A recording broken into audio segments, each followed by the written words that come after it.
काश वाले इन हिंदी वाक्यों को देखें।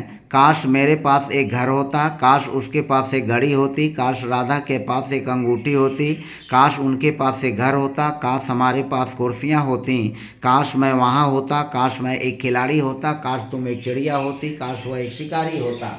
इस तरह के हिंदी वाक्यों को जिनको हम डे टू डे लाइफ में बोलते हैं, तो इसकी इंग्लिश हम किस प्रकार से बनाएंगे, इस वीडियो के माध्यम से हम इनको सीखेंगे। जैसे पहला वाक्य है, काश मेरे पास एक घर होता, तो यहाँ काश के लिए हम आई विश का यूज करेंगे। आई विश के बाद जो सब्जेक्ट मेरे है, मेरे का माई नहीं होगा, यहाँ चूंकि सब्जेक्ट है तो आई लिखेंगे। तो आई विश मेरे पास एक घर होता, तो आई हैड अ हाउस।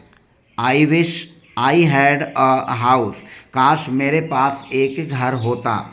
यह इच्छा सूचक वाक्य है और इच्छा सूचक वाक्यों में काश के लिए हम हमेशा आई विश का यूज करेंगे और इस बाद वाले सेंटेंस में इसका सब्जेक्ट अलग अलग भी हो सकता है। काश उसके पास एक घड़ी होती, तो यहाँ पर भी इसी तरह से लिखेंगे कि काश उसके पास एक घड़ी होती, तो इसको लिखेंगे आई विश। उसके के लिए यहाँ पर शी या ही कोई भी लिख सकते हैं। I wish she had a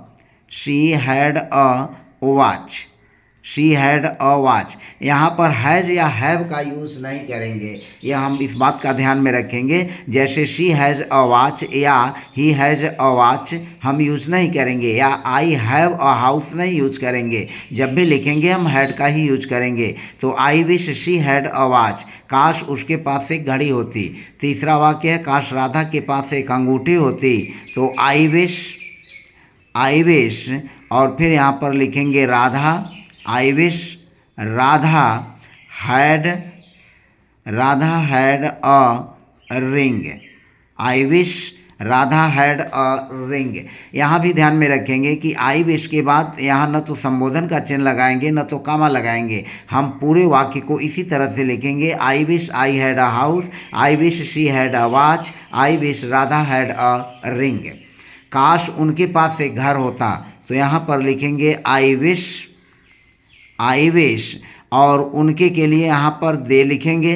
respectable वे में अगर लिखेंगे, रिस्पेक्टफुल पर्सन के लिए अगर लिखते हैं तो उनकी की जगह ही या शी किसी का भी यूज कर सकते हैं। हम यहाँ प्लूरल सब्जेक्ट मान करके चलते हैं। तो I wish they had a house. तो यह हो गया, काश उनके पास एक घर होता। I wish they had a house. पांचवा वाक्य, काश हमारे पास कुर्सियाँ होती। पांचवा वाक्य, काश हमारे पास कुर्सियाँ होती, तो इसको लिखेंगे I wish we had chairs.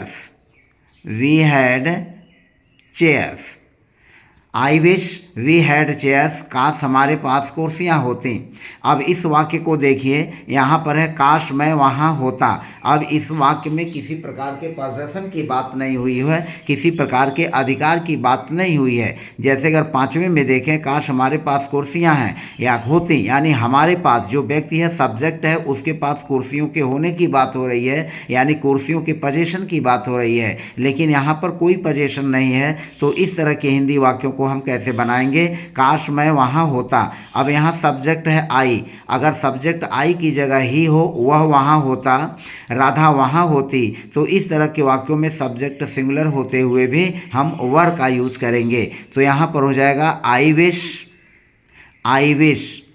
काश मैं वहाँ होता। आई और आई के साथ यहाँ पर वाज का यूज न करके वर यानी प्लूरल वर्ब का यूज करेंगे। तो आई विश आई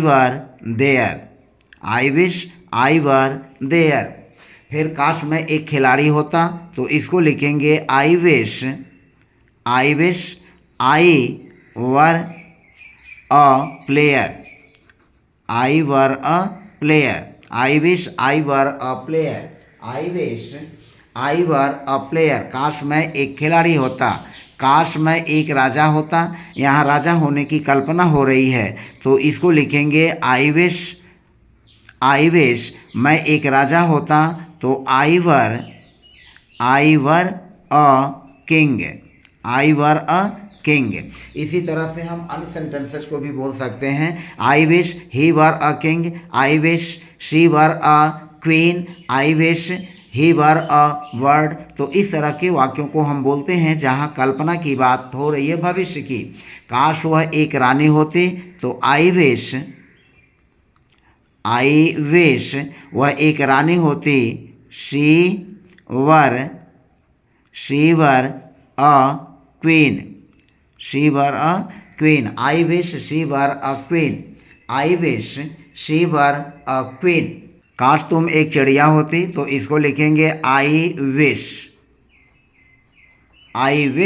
और फिर तुम एक चिड़िया होती तो यहाँ पर हो जाएगा यू, और यू के साथ लिखेंगे वर, तो I wish you were a bird,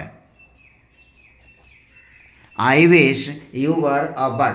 काश वह एक शिकारी होता, तो यह हो जाएगा आई विश वह एक शिकारी होता, ही वर अ हंटर।